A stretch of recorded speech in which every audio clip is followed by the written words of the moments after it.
of people, so I appreciate all of you being here. I do feel kind of weird at a podium.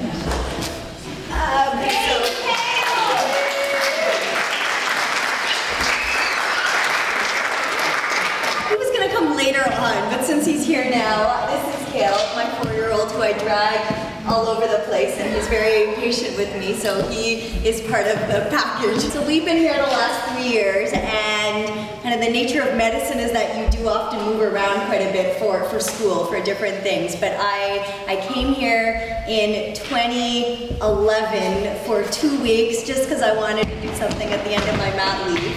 And I just fell in love with Cape Breton, and I just decided it was going to be our home, and I quit my job in Saskatchewan, and I moved here, and I've had no regrets. It's what Kale knows as his home, and it's really, really become my home. So it's really special to even think about being, worthy enough to be able to represent this riding in Parliament. So I appreciate being nominated and being able to represent this riding in the election. Just to say a bit about my background, because I do think I know a lot of you in the room, probably most of you, but maybe not all of you, and I just thought I'd say a quick few words about kind of my background. So I am a family doctor. I work here in Sydney and Wagmatcook First Nation, and then also in New Waterford. And I also work as a medical officer of health, which is kind of a fancy title for being a public health physician. So I work with the health authority, and we work on issues that improve people's health at a community level. So the kind of things that I work with some fantastic staff here on are issues around poverty, around housing, around active transportation. So it's been an opportunity to be able to connect with organizations, connect with politicians at different level, connect with different people in communities. So it's been a neat job to give me that avenue to get to know people. As has been mentioned, I'm on the board and chair of an organization called Canadian Doctors for Medicare, which I'm on leave from right now because of this, but it's a national organization that gives a voice to physicians who want to improve our healthcare system but keep it universal and single payer. So a system where we can access when we need it, not based on how much we earn or how much money we can pay, but because we need healthcare. So that's been a really great opportunity to be involved in healthcare discussions across the country. As Madonna mentioned, I'm also a single mother and have dealt with some of the challenges that people here do need to deal with around childcare and other issues. And just to say a bit about my family, my father has wonderfully driven us here all the way from Ontario to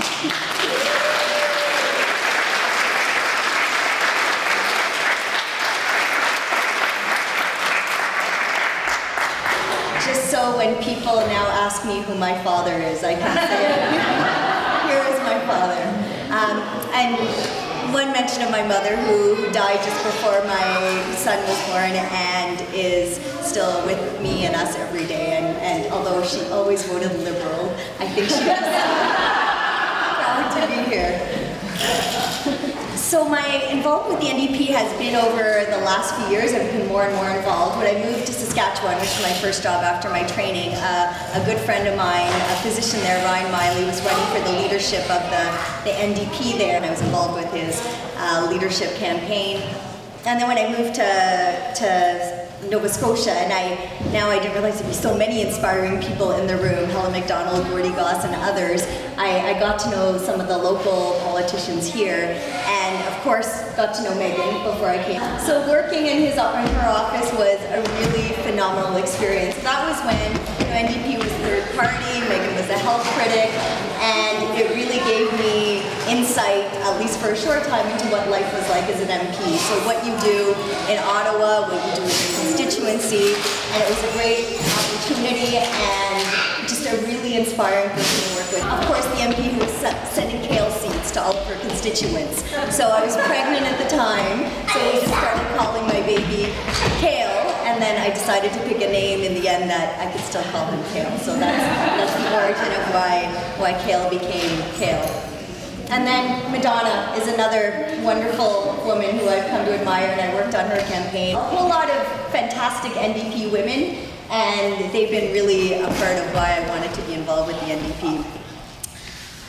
I know there's going to be weeks of talking about policy issues. I thought I'd pick a few. Healthcare, of course, is one of my main focuses, and I know that's an issue here. I know people are looking for family doctors, for nurse practitioners. People need home care, continuing care, and that's a really key issue for me also as a family doctor, as well as working at a national level with Canadian Doctors for Medicare. And Megan mentioned pharmacare, and with CDM, that's been a really big priority for us because medication costs are one of the biggest healthcare costs that we don't cover in our healthcare system, and it doesn't make sense financially, it doesn't make sense from a health perspective. So I have been advocating a lot around pharmacare. The NDP has been fairly strong around pharmacare, and I would love it to be stronger, and so I hope to be part of a place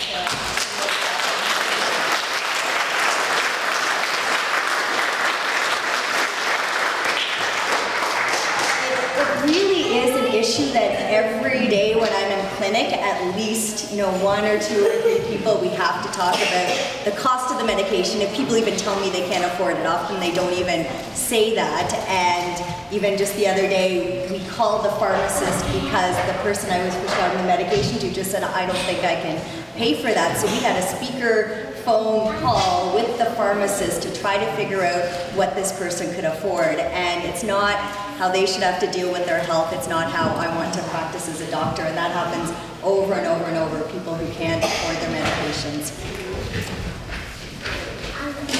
Another issue is poverty. And I think we know that's very prominent in Cape Breton. We know that 1 in 3 kids are in poverty, and those kids are connected with families. We know that that's a significant issue here, and that's another issue I've been involved with in a group called Health Providers Against Poverty, and it's healthcare providers and others who really see poverty as a health issue, because we know when you're living in poverty, you have a higher risk of heart disease, a higher risk of diabetes, mental health issues, poor childhood development. It really is a cause of poor health, and if we could address poverty, we would be healthier. So that's why I've been involved in the issue both as public health doctor as well as a family physician. And that's one of the platform pieces of the NDP platform that I like, that the minimum wage would be raised for federal workers to $15 an hour.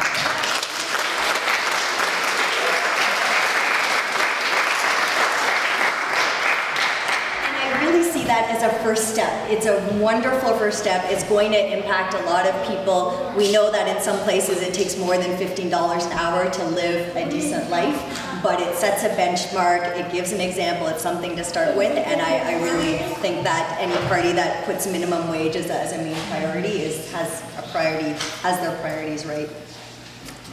In terms of childcare, that's another piece. So I definitely have had some struggles with childcare here. In the end, I am able to find childcare. I know that I'm in a different position than many others. As a physician, you definitely have a higher income than many others might have. But I put out a call on Facebook to get people's stories, and in a minute, you'll have people writing about all their childcare challenges, that they're waiting for a subsidy for childcare. They can't get their job because of lack of childcare. And when we talk about jobs, when we talk about the economy, we need to talk about childcare because it's one of the biggest determinants of whether people can access employment.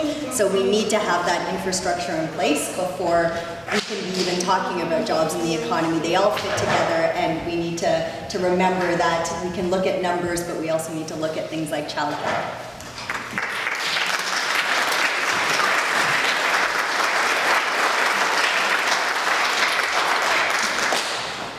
Just the last thing I was going to mention, because it's in the news a lot lately, is around federal immigration policies, and I think we're really becoming acutely aware that decisions made around immigration policies affect people's lives. They affect their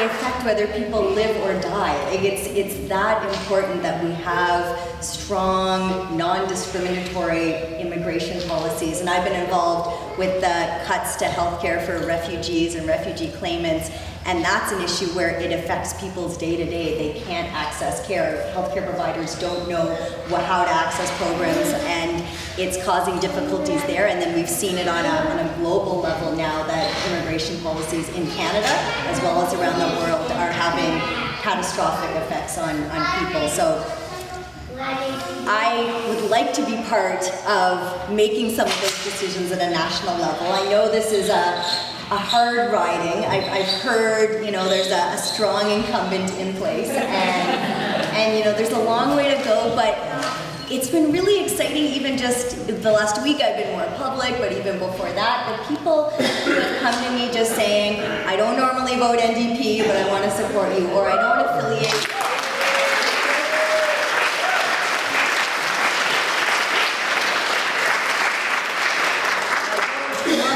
With a party, but what can I do? What can I donate? How can I support you? And there is an energy nationally to the NDP, and I think there's an energy here just even seeing this room. So I think there is something happening right now. It's going to be kind of a long, intense next 7 weeks, which on one hand doesn't sound like very long, on the other hand sounds incredibly long.